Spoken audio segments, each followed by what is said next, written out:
Most people are familiar with the medium of exchange role of money, and I actually think this is one of the biggest mistakes that is made by modern economists is that they define money as a medium of exchange. In a way, that's kind of like defining a car as the steering wheel. Uh, the medium of exchange role of money is just one of the roles of money. Money has other roles that it plays in society and in our economy. And if you actually look at how money comes about, there's an evolution. It starts out as, and let's start with the case of gold, because gold served as money for most of human history. What we have today is money, fiat money, is actually kind of an anomaly, historical anomaly, where governments came in and said, we're going to create these bits of paper and you're going to use them as money. Most of human history, if you had said that that would be money, people would have laughed you out of the room. Like, why would we trust these bits of paper? But somehow Right. they've managed to bamboozle lots of people that this is a workable system.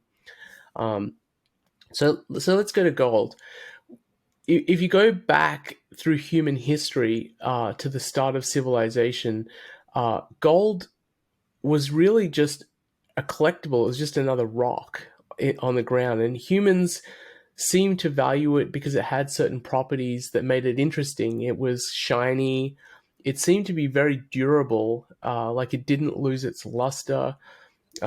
It's malleable. You can make jewelry out of it.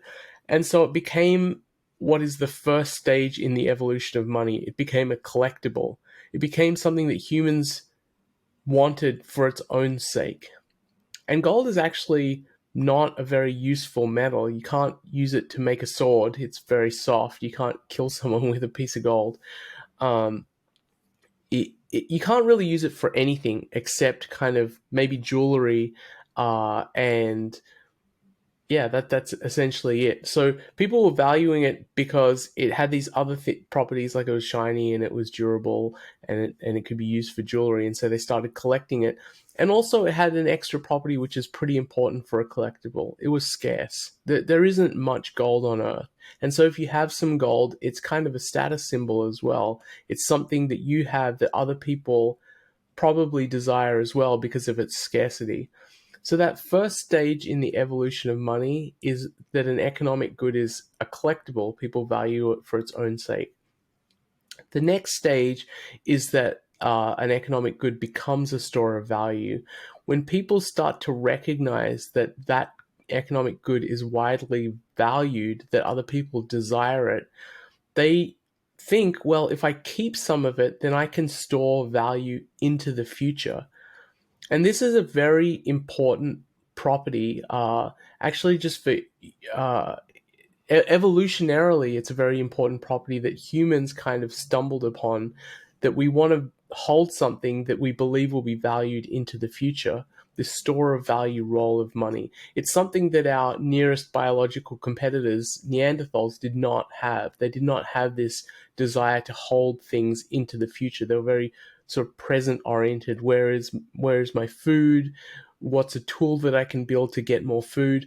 But not, I want to hold something that I know will be valuable 5, 10, 50 years from now.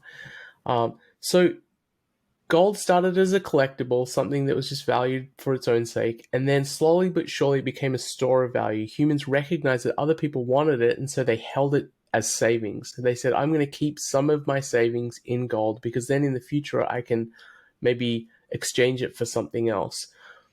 Now, when something becomes widely accepted as a store of value, when it's widely recognized that people value it, then you can start using it as a medium of exchange. This is the role of money that we're familiar with today. And so when you're trying to trade with people in an early society, in say a village, the way that you would trade would be barter based. You would have a sheep and you'd trade it with an apple grower, and you'd give them one sheep and they'd give you, say, 100 apples. But this is actually a very, very inefficient way of trading because uh, the apple grower may not want a sheep, they might want a cow. And so you've got to figure out a way to get a cow to get those apples that you want. And what happens over time is that people start exchanging what they have, what they're producing, for something that's more marketable. something that they realize is more widely demanded. And slowly but surely, what happens is you get an economic good that emerges that people want to hold in savings and use in exchange. And so instead of trading directly sheep for apples, you start saying, well, what I'm going to do is when I sell sheep, I'm going to sell it for some gold because I know all the people around here value gold and it's easier for me to exchange gold.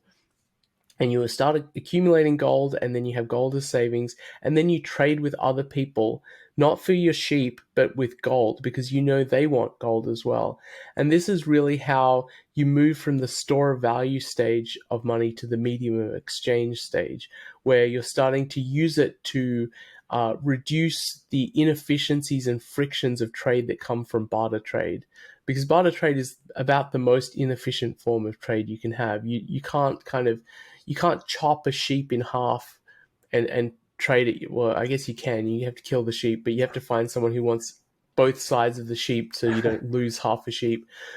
So there are huge inefficiencies to barter-based trade that get solved by having something that's divisible, a form of savings that can be divided. Now, once it becomes a medium of exchange in a society or a village or a city, people start pricing things in terms of that good. They start saying, well, the price of a sheep is 2 ounces of gold. The price of an apple is 1/10 of an ounce of gold. And they start thinking in terms of prices, in terms of that economic good. And that's the final stage in the evolution of money. So when you go to a grocery store, everything is priced in terms of dollars. It's not priced in terms of sheep or cows. You don't go into a grocery store and someone says that's 1/100th of a sheep. It's $2. And so you get prices that prices emerge on all the economic goods in terms of money.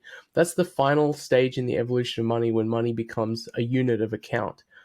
So just to summarize, the 4 stages of the evolution of money are: 1, collectible. People just kind of want the thing for its own sake. It's a curiosity. They want it for that. 2, store of value. It becomes widely recognized that everyone wants some of this thing and it's widely valued and people will accept it. 3, medium of exchange, when people start using it for indirect exchange so that they don't have to trade goods directly. And 4, the last stage, is unit of account, when you expect to see all economic goods in a society priced in terms of that one economic good, which is money.